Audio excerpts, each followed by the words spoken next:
America इस तरह से व्यवहार भारत के साथ कर रहा है, ये हमारी वीक ही है फॉरेन पॉलिसी कि H1B वीजा का जो सारा पूल होता है 72% उसमें इंडियंस यूज करते हैं, तो ये इंडिया के लिए एक बहुत बड़ा झटका है। पहले तो प्रधानमंत्री को जवाब देना पड़ेगा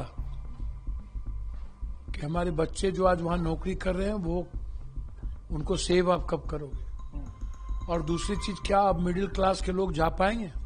आखिर हमारी तैयारी क्या है? कल को और देश ऐसा करेंगे तब आपकी तैयारी क्या है? इसीलिए इन्वेस्टमेंट बढ़ा रही थी उत्तर प्रदेश में, एससीएल जैसी संस्थाएं आई, इन्फोसिस वाली संस्थाएं आई, तमाम आईटी सर्विस की इन्वेस्टमेंट हुआ यूपी में, सैमसंग आया और बहुत सारी छोटी बड़ी कंपनियां आई। ये पहली घटना नहीं है जहां अमेरिका इस तरह से व्यवहार भारत के साथ कर रहा है, ये हमारी वीक ही है फॉरेन पॉलिसी। हम क्यों कमजोर दिखाई दे रहे हैं? आखिर हमारी तैयारी क्या है? कल को और देश ऐसा करेंगे तब आपकी तैयारी क्या है? WTO के बाद जो गलतियां हुई वो लगातार होती जा रही, जिसकी वजह से हमारे देश में जो आर्थिक रूप से हमें जितना मजबूत दिखाई देना चाहिए था नहीं दिखाई दे पा रहे हैं।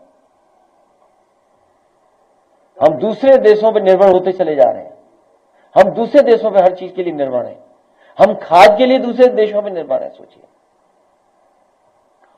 हम तेल के लिए दूसरे देशों पर निर्भर हैं, रिफाइंड तेल दूसरे देश से आ रहा है, एक लंबी सूची है। सोचिए, जिस देश से हमारी जमीन को लेकर के कई बार झगड़े हुए हैं, छीनी हमारी जमीन, उस देश के साथ हम लगातार व्यापार बढ़ा रहे हैं। राहुल जी ने सही कहा, एक ऐसे प्राइम मिनिस्टर है जिन्हें मणिपुर की चिंता 3 साल तक नहीं दिखी, हमारी बेटियों की चिंता नहीं दिखी। एक ऐसे प्राइम मिनिस्टर हैं जो अपनी इकोनॉमी को भी, डॉलर को, रुपया को, अपनी इकोनॉमी को बैलेंस नहीं कर पाए। एक ऐसे प्राइम मिनिस्टर हैं जो लगातार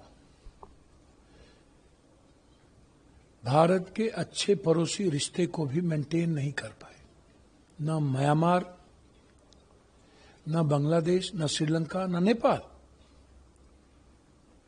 इवन ये जो सबसे अच्छा दोस्त था हमारा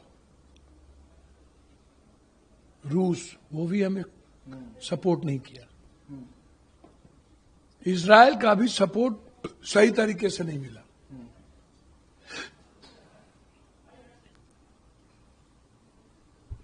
लगातार टैरिफ, जिससे अत्यंत कितना नौकरी खत्म होती जा रही है और किसानों पर कितने बड़े बड़े हमले हुए। एक जापान का प्राइम मिनिस्टर रिजाइन कर देता है, वो अपने देश को सेव नहीं कर पाता। एक प्राइम मिनिस्टर है जो अपने देश को गिरवी रख देता है, दूसरे देश से संचालित होता है, और फिर जब पहलगाम की घटना होती है और अमेरिका के राष्ट्रपति का बयान आता है कि मेरे कारण सीजफायर हुआ, तब ये कुछ नहीं बोलते। टैरिफ लगाता है तब ये कुछ नहीं बोलते। लेकिन एक वक्त आता है जब ये कह देते हैं कि मेरा वो भाई है। बीच में तो फोन कॉल भी आया था, ये कैसा भाई है? वही तो मैंने कहा, कैसा भाई है जो हमारे देश के दुश्मन है, जो मेरे इकोनॉमी के दुश्मन है, जो मेरे 140 करोड़ जनता के और मिडिल क्लास के दुश्मन है। $1 लाख, 88 लाख रुपया। आप जरा बताएं कि कितने लोग नौकरी पेशा वाले अमेरिका में रह पाएंगे। पहले तो प्रधानमंत्री को जवाब देना पड़ेगा कि हमारे बच्चे जो आज वहां नौकरी कर रहे हैं वो उनको सेव आप कब करोगे? और दूसरी चीज, क्या अब मिडिल क्लास के लोग जा पाएंगे? संभव है? लोग सपना देख पाएगा यूरोप जाने के लिए? तो सही मायने में इस देश को एक कमजोर प्राइम मिनिस्टर मिला है, और उसके पीछे सबसे बड़ा कारण है अदानी, अंबानी और इनका व्यापार। $1,000 से वो फीस बढ़कर अब $1,00,000 हो गई है। और सबसे बड़ी बात तो ये है कि इससे बहुत बड़ा झटका भारतीय इंडस्ट्री को लगेगा।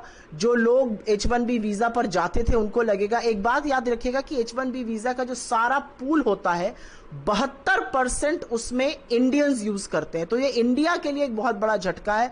हमारे यंग स्पेशली जूनियर और फ्रेश ग्रेजुएट्स के लिए बहुत बड़ा झटका है। यूएस जो टेक कंपनीज होती हैं वो बड़ी स्पॉन्सर होती हैं H1B वीजा की, वो अब कम स्पॉन्सर करेंगी, तो हमारे कम लोग जा पाएंगे वहां पर। यूएस का इनोवेशन प्रोडक्शन से हम किसी तरह से वंचित रह जाएंगे। इससे रेमिटेंसेस भी कम होंगी।